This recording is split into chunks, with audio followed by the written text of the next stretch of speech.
Hey everyone, no, I am not at the NFL annual meeting at Boca Raton. In fact, I'm giving the twice over to this bad boy, you guessed it, that's right, the 2016 annual meeting media information guide for the NFL annual meeting at the Boca Raton Resort, Boca Raton, Florida.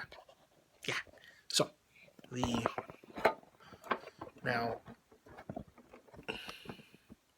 this would have been my second straight year at the annual meeting. Again, the reason why I am not attending as press, even though I applied and planned for it, is explained below in the previous video. I don't want to talk about it a second time.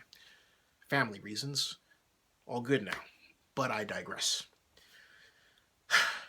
What's it like to be at the annual meeting? It's hella fun, man.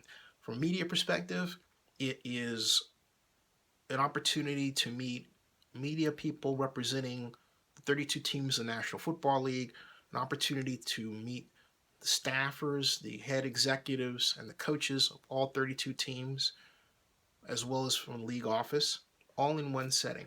It's the NFL's vacation, hence the swanky place to hang out, and it's a resort. And it is at a resort because March is the first month of the NFL's year. And it such that the NFL annual meeting is not just a gathering place, but it's like a retreat. You know, you have a staff retreat. That's basically what it is. So you think of the NFL annual meeting as a kind of retreat, a business summer camp, if you will, not in the summer. That's the best way to describe it. Fun, yes, but it's the business. It's fun business. So make no mistake about it. What comes out of this meeting will change the National Football League forever. The first meeting for which this is most true starts tomorrow morning. Well, really, it's been going on, and that's the competition committee. But the competition committee will hold its press conference tomorrow to discuss the rules changes that have been proposed. There will be after the press conference, there's a media workroom. Actually, it's already open, and the media has gotten their credentials and can use it right now. And then there's a great reception at 6:30 that night where you can meet everyone, as I've discussed before, in a setting with great food and everything else. Tuesday morning, fun of a different kind begins because the AFC coaches breakfast will be held, and you can have breakfast with Oakland Raiders head coach Jack Del Rio and ask him questions as media, but you're not alone because you're going to have a number of people at the same table. And it's not where you're assigned a table. It's a free-for-all. You can go to where you want to talk to. So if you're a national coverage person like me and Zenny 62 Media, but you're based in Oakland, you go to Del Rio's table first, but then you want to talk to New Cleveland head coach Hugh Jackson, so you go over there, and you'll want to saunter over to Bill Belichick's table to find out about how he's going to use his free agents for the upcoming year and his thoughts about the NFL draft, and so on. You get the idea. The setup is such that there are media more likely to be at one table than the next. And this really is true for the Wednesday NFC coaches breakfast where Chip Kelly will be. Why? Because, well, for three reasons. Last year, it was two reasons. This year, it's a third. First, Chip Kelly was the previous head coach of the Philadelphia Eagles, and the new head coach, Mr. Pederson, will be just a few feet away. So there will be Philadelphia media that will want to come over and talk to Chip Kelly and get his view on how the Eagles that he built is being dismantled and what he thinks about that going into his tenure as the 49ers head coach. Then, of course, you're going to have the 49ers beat writers coming out, those who have come out, who want to talk with Kelly, because he's the new head coach of the San Francisco 49ers. That's the second reason. The third reason is equally as good. Chip Kelly is one heck of a quote machine. He's engaging. I personally like him a great deal. Smart.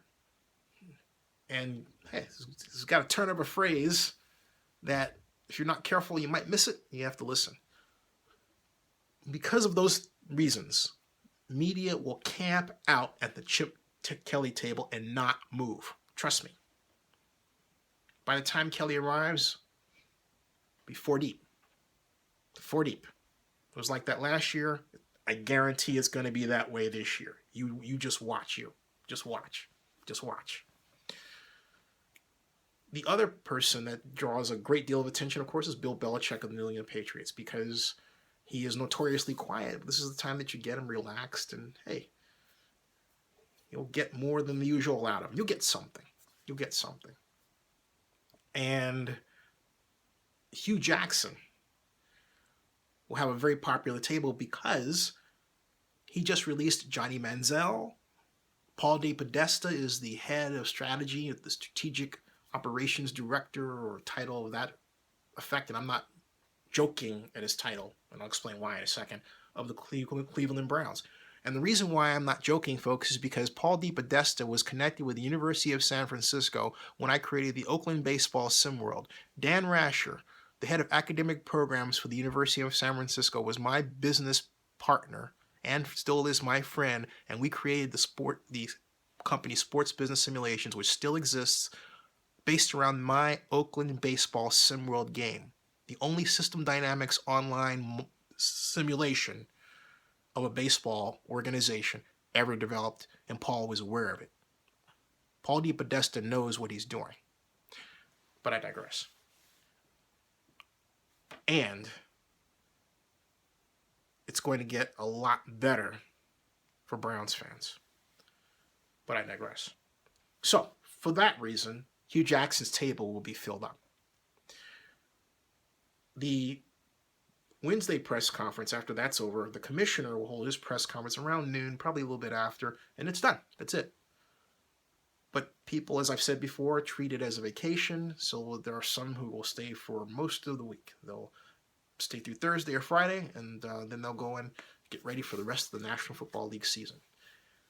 But again, it's a lot of fun. Sometimes it's just standing around. You might be hanging out in the lobby waiting for your favorite head coach of the team that you cover or interested in to come out so you can get that quick quote or longer video commentary if you're a person like me, or owner like Jerry Jones or Bob Kraft, owner of the New England Patriots, or Jed York of the 49ers, or Mark Davis of the Oakland Raiders. It's a wealth. And then, of course, Stan Kroenke of the Los Angeles Rams. A lot of people are going to want to talk to him, too. And not only that, that will mark a change. Because last year you had St. Louis media, right? This year, LA media. That's interesting. So will St. Louis media still come? I wonder about that. Interesting. But at any rate, that's in a nutshell what it's like. And then you've got people there who are the guests, the fixtures, like Mark Gannis is at every NFL owners meeting. He's a sports consultant. And he and Jay Glazer are the two people I think of the most when I think of people who are fixtures. Now you say Jay Glazer. Jay's with Fox. Yeah, well, there was a time when Jay was on his own and building his business and building relationships with people like Jerry Jones. He was at every NFL owners meeting. He was amassing a great number of valuable contacts in the league, which he parlayed into his time in the media business with Fox and the foundation of celebrity he's built for himself. Jay Glazer is a hard-working man. I have always had a great deal of respect for him. So, at any rate, folks like that. Lots of fun. That's your picture of what to expect and what it's like to be at the NFL annual meeting.